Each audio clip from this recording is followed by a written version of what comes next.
Comme pour l'ensemble des outils présents dans l'atelier, il est nécessaire de bien choisir ces outils en fonction du travail à réaliser.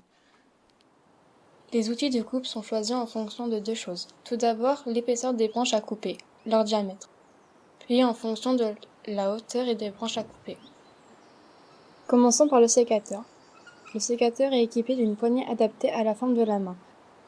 On appelle cette poignée adaptée une poignée ergonomique.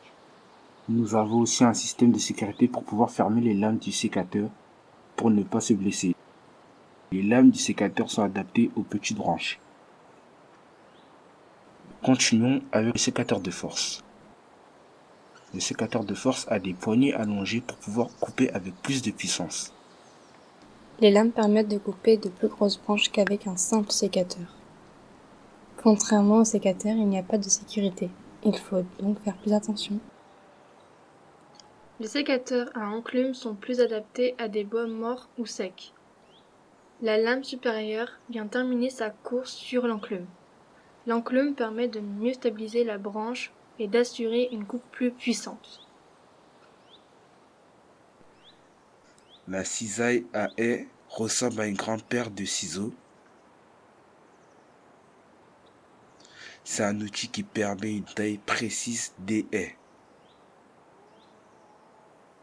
Les haies sont constituées d'arbres ou d'arbustes. Voyons maintenant quelques outils de taille pour des branches situées en hauteur. Tout d'abord, le chénilloir. Il s'agit d'un sécateur monté sur une grande perche. La lame est actionnée grâce à une poignée située sur la perche.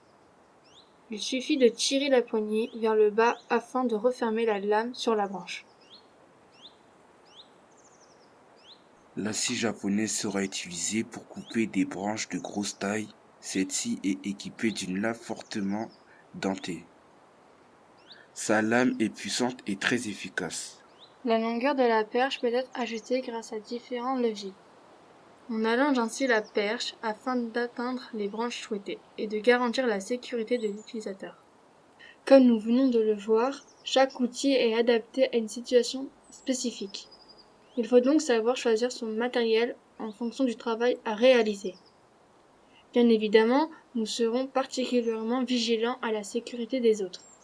En respectant les distances entre les personnes, en s'assurant que les branches en hauteur ne tombent pas n'importe où et surtout pas sur quelqu'un. Merci Merci de de votre votre attention attention et et à à bientôt. bientôt.